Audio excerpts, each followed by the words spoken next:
Hey guys, I wanted to give you a few book recommendations for historical fiction.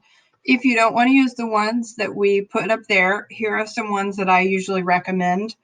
We have copies of these in the class, but unfortunately I can't share with you the physical copies. But if you wanted to check it out from a library ebook, great, do that. Or order it from Amazon. But we're going to be doing book club for the next few weeks, historical fiction book club. So here's the first one. It's called Prisoner B3087. This is about a boy who, and it's based on a true story. Most everything in here happened for real. They just changed the timing of some of the things. But it's about a boy who survived being in 10 different concentration camps. So it's a pretty harrowing, amazing tale.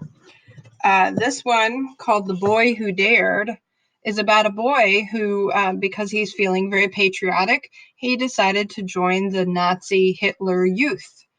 And then once he got in, he realized all of the wrong things that they were doing. And so he flips sides and becomes kind of a double agent. And this is his story. It starts out, on his execution day is where it begins, the story, and then he goes back and tells about how he got there. So that it's a really good one. Both of those are very, very popular. This one is Time of the Witches. It's a little beat up because I've had so many kids read it over the years, but it's about Drusilla and Gabe is the boy in it. Everything that happens in here is real. The characters are real. The events are real. The only thing that is not real is Drusilla and Gabe.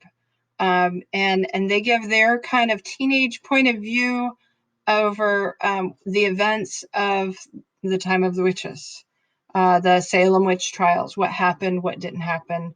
And it's very fascinating, fun story. Thin story, so it's a pretty quick read if you want. This is like in the top 10 all-time books that I love.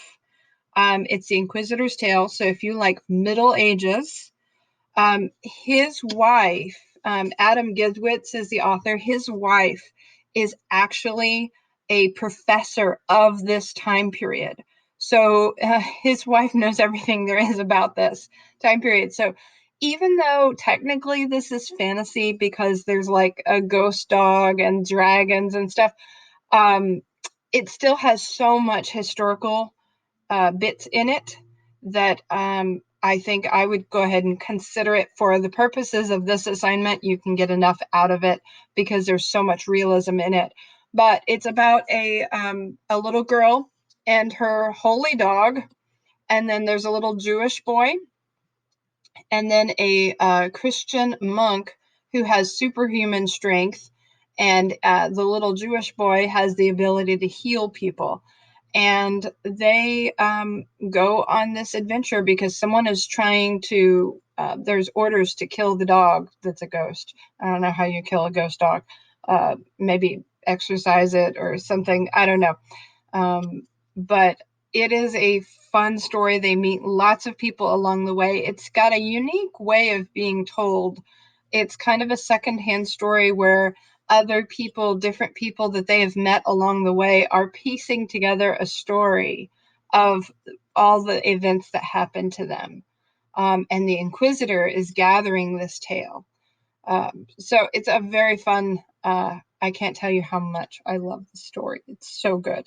And if you can get your hands on the audio version, the person reading it is so very good.